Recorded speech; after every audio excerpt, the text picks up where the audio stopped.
It's been about a year since we first asked the staff of The Verge to tell us about some of their favorite audio gear. As we said in last year's piece, the people here spend a lot of time listening to a variety of music podcasts and other interesting sounds, and that hasn't changed. Many of us have used music to get through the ups and downs of the past year, and our audio devices have made it possible not only to lose ourselves in our tunes but to communicate with remote friends and relatives and to get work done via Zoom, Slack, and other apps. But that isn't to say that we have the same tastes in music or tech. The Verge is an assembly of distinct personalities, and our tastes in music and the tech we use to listen to that music is distinct as well. So here is this year's rundown of our favorite audio gear. KZS4 earbuds. The KZS4s and Zsx headphones in general are often praised because they sound very good and are very inexpensive. And I've found that to be true. I think the S4s have a very pleasing sound for the type of music I listen to, and they're comfortable to have in for extended periods of time. But if I'm honest with myself, the main thing standing between me and enjoying music isn't sound quality, unless I'm using absolutely bottom-of-the-barrel equipment. It's the amount of attention I'm actually giving the music. If I'm just sitting and listening to music and not scrolling Twitter or working, I can enjoy my favorite songs almost just as much through a half-cat-chewed pair of earpods as I can through expensive headphones. That's why I like keeping an iPod around. Yeah, I've got it loaded up with lossless files from Bandcamp, but the best thing about it is that it can't do anything but play music. It reminds me to put my phone away, close my laptop, and treat music as a thing to do, rather than just something that plays in the background. And for that $19 headphones are more than enough. Mitchell Clark, news writer. KZS4 earbuds. Inexpensive but high-quality wired over-the-ear earbuds. Bose frames tempo. I know how I look wearing these, but hear me out, running was never meant to be a stylish sport. I've tested a lot of fitness earbuds, many of which promise excellent ambient modes but then utterly fail to deliver. That's important because the last thing I want when training for a race is to get flattened by an errant driver or a kid zipping by on a scooter. I tried Aftershok's bone conduction headphones, but they just don't deliver the thumping bass I need to stay pumped during my long runs. The tempo sound good for open-ear headphones, let me stay attuned to my surroundings, and help me see better on really sunny days. And I don't have to worry about chasing after earbuds that fall out mid-run. I'll admit it's a really specific use case for a $250 pair of ugly audio sunglasses, but it's been a game changer for me. Victoria Song, reviewer. Bose Frames Tempo. The Bose Frames Tempo are Bluetooth-equipped audio sunglasses that are designed to fit right in with an active lifestyle. Airpods Pro. I am an Airpods super stan. They connect easily to my Apple devices, and my Nintendo Switch, have a pretty great battery life, are simple to charge in their case, and are usually quite comfortable, though my pros have a bad habit of falling out if I'm talking or eating.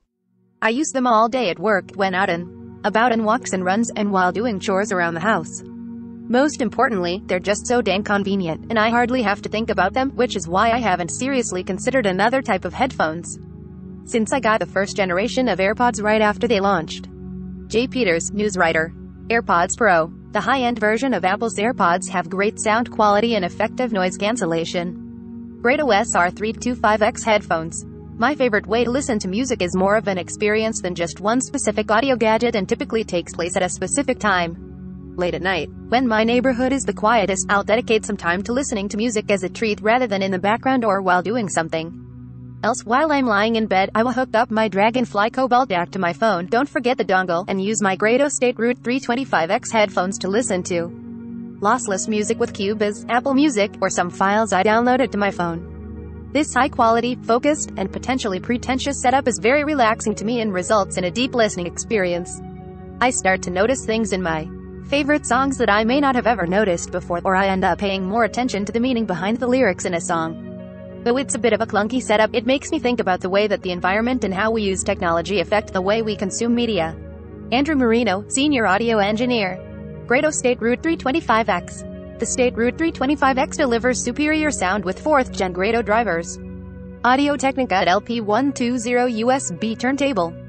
While I love constantly streaming music and podcasts via Wi-Fi speakers in my home, nothing beats making the time to put on a record. My Audio Technica is a very modest setup and inexpensive homage to the legendary Technics SL1200, but it's the experience of sitting and listening that makes it special. I'm well aware that music is recorded digitally now, and the vinyl doesn't make the sound much better unless you pony up for pricey gear, but I don't care. My record collection is my poor man's art collection. When I buy an LP or 7-inch, I'm not just buying the songs but also the larger artwork, photography, design, the liner notes, and ultimately the experience of dedicating my time and attention to it all when I listen. I love the occasions when I get to sit around the living room with friends, taking turns picking a record, and just chatting while the songs spin for hours.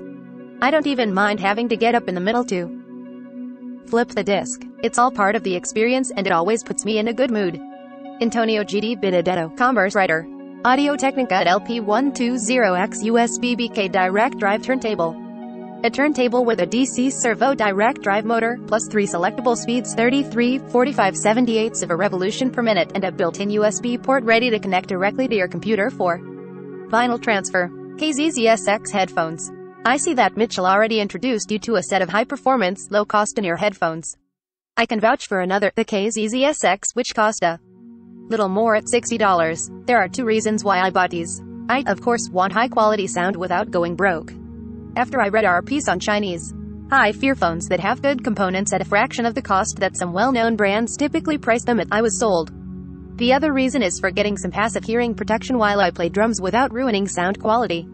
Over-ear noise-canceling headphones are good at blocking out sound, but sometimes the noise-canceling algorithm in my Sony WH-1000XM3 headphones goes on the fritz with too much noise coming in from the drums and cymbals. It can sound bad, and I usually have to listen to music too loudly to hear it as I trace over the track's drums with my own. The Zsx are a good, affordable fix for that. Cameron Faulkner, reviewer. Zsx Headphones. Low-cost but satisfyingly high-quality headphones. Sonos wireless speakers. There's nothing better than sitting in your favorite chair, putting on a favorite album, and enjoying the music without other distractions. At least, that's the ideal. The reality in my home is hearing the same 10 songs my kids are into at the moment playing through our Sonos speaker system. Over the past decade or so, I've collected enough Sonos speakers to put them in each room where I care to listen to music. I've got a Sonos One and a Play One Pirate in stereo in my office. Shout out to the Sonos Sequencer app for letting me make unsupported pairings of my hodgepodge of speakers, a Play 5 in our living room, a Gen 1 Beam with a Play 1, an IKEA bookshelf as surrounds in our playroom, a Move in our dining room, outdoor patio, and the most recent addition, a Roam in our main bedroom that works as an Alexa speaker and provides shower tunes for me. My kids own the playlists on the Beam. I get to pick what I like in my office, and the Play 5 and Move are on the same floor, so sometimes I play the same thing across both of them when we have guests or are enjoying meals as a family.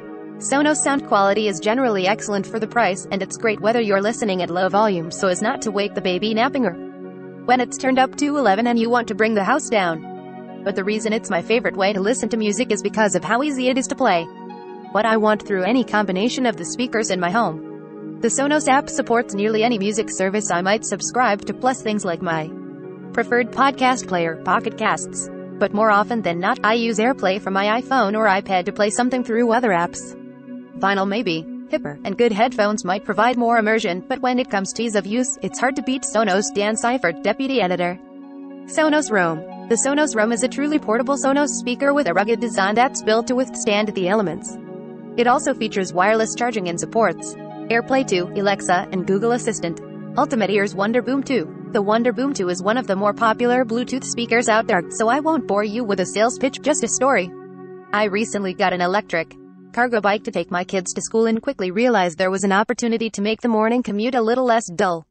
2 kids on the back of one bike Johns sometimes lead to fights over personal space, so I had the idea to bring along the Wonder Boom as a distraction. Let them listen to music or books on tape so they won't kill each other before reaching school. But after attaching the speaker to the rear rack with a carabiner, I realized what I was riding was less a cargo bike and more of a rolling party. Sometimes, the kids choose the music Encanto soundtrack Justin Bieber, and sometimes Dad chooses 90s R pop punk. Either way, we get a lot of smiles along the way. The Wonder Boom doesn't have the best sound, but you can't beat it for portability. Call me the Dom Whiting of Suburbia. Andrew J. Hawkins, Transportation Editor. Ultimate Ears Wonder Boom 2. The rugged Wonder Boom 2 packs plenty of punch for size, allowing you to dish out 360-degree sound for up to 13 hours with or without stereo pairing. It also floats, rendering it a potential pool party mainstay.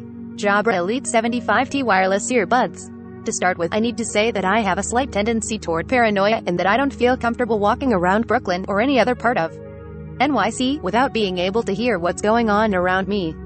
As a result, for a very long time, I only used wireless headsets, basically, single earbuds, that were meant mainly for phone calls. About a year ago or so, however, I realized that my Plantronics Explorer 500 headset was way overdue for replacement. I looked around for something that reasonable quality audio. I love music, but I'm not an audiophile by any means. B, could pair with 2 devices at a time, so I could pick up a phone call while listening to my computer's audio, and C, in a concession to my cautionary nature, could be listened to using only one earbud. And all. It's in a budget. Finally, I picked up a pair of Jabra Elite 75T buds on sale, and I'm very glad I did. Now I can surround myself with music at home and wander me local streets listening to podcasts using one bud. Although my Plantronics is still sitting in a drawer just in case Barbara Krasnoff reviews. Jabra Elite 75T. Jabra's Elite 75T earbuds offer bass-heavy sound, reliable performance, and can connect to 2 devices, like a phone and laptop, at the same time. Google Home Max. The only problem with my favorite audio system is that you probably won't be able to find a new one. I missed out on a Google Home Max deal when the prices dipped to $150 each on Black Friday in 2020. However, a month later, after it had been officially discontinued, the prices dropped below $200 again, and I got one right away, then added a second one not long after that. I don't use voice assistants, but being able to cast music from my phone or PC works exactly the way I want it, and the Home Max gives me an option for decent sound in my home office where I don't have a surround sound setup. When Google launched its smart speaker for $400 in 2017, it was fair to question whether its sound quality matched other devices with similar prices. But for what I paid, they're not just good enough, they're great. If you can find one or two in decent shape and you use Google Cast compatible audio services, I'd recommend picking them up. Richard Lawler, Senior News Editor.